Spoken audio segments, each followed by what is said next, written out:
Welcome to this video. In this video, we will study laws of chemical combination. Friends, we know that elements combine. But some of you would be interested to know how and why do the elements combine? What happens when the elements combine? Like us, scientists were also interested in all this.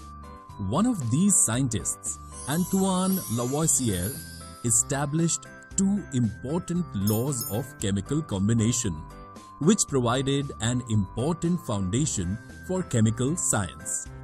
Let us now begin our study of the laws of chemical combination. Two laws of chemical combination were established after much experimentation by Lavoisier and Joseph L. Proust. Let us look at the first law. The first law is the law of conservation of mass. Friends, when there is a chemical change or a chemical reaction, is there any change in mass then? Let us try to find the answer through an activity.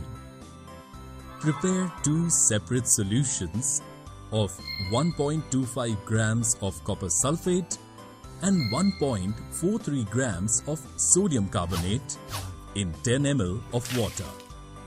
Now, take the sodium carbonate solution in a conical flask and take the copper sulfate solution in a small test tube. Hang the ignition tube in the flask carefully. See that the solutions do not get mixed. Put a cork on the face of the flask. Now carefully weigh the flask containing the contents. Tilt and swirl the flask in such a way that the copper sulfate and sodium carbonate solutions are mixed together. Now you may be wondering if there is any reaction in the conical flask. Here, copper sulfate, sodium carbonate react, and blue copper carbonate and sodium sulfate solutions are obtained. Now weigh this flask again. What do you see? Has there been any change in the mass and contents of the flask? There is no change in the mass of the flask. By this activity, we can define the law of conservation of mass in this way. According to the mass conservation rule, mass cannot be created nor destroyed in a chemical reaction. Let us now take the second law of chemical combination, law of constant proportions. Activity 2. If we take 10 ml of water from a waterfall in a test tube and 10 ml of water from a lake in another test tube, can you tell whether the proportion of mass of hydrogen and oxygen in both these test tubes is the same or not? Yes, it is same. You will find that the proportion of the mass of hydrogen and oxygen in the water of both the test tubes is 1:8.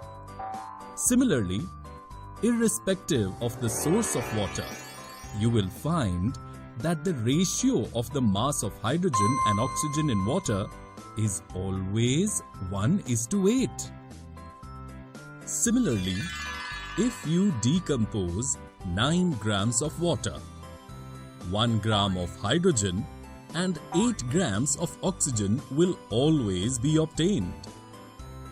Lavoisier, along with other scientists, noted that many compounds are composed of 2 or more elements, and each such compound had the same elements in the same proportions, irrespective of where the compound came from or who prepared it.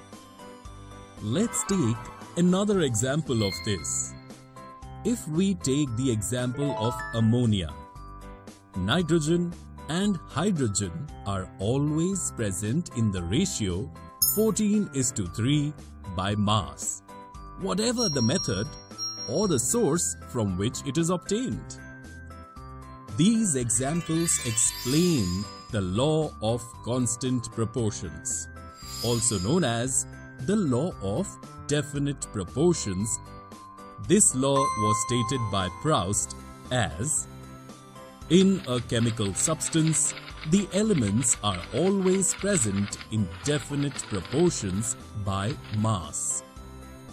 Scientists defined both these rules, but the next problem faced by them was to give appropriate explanations of these laws. Dalton presented a fundamental theory about the nature of matter. Dalton provided the idea of divisibility of matter. Dalton also named the smallest inseparable particle of matter as atom. Dalton's theory was based on the laws of chemical combination.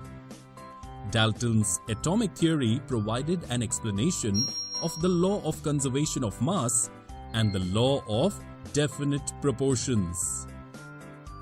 We will discuss Dalton's atomic theory and what is an atom in the next video. Friends, today we studied the laws of chemical combination.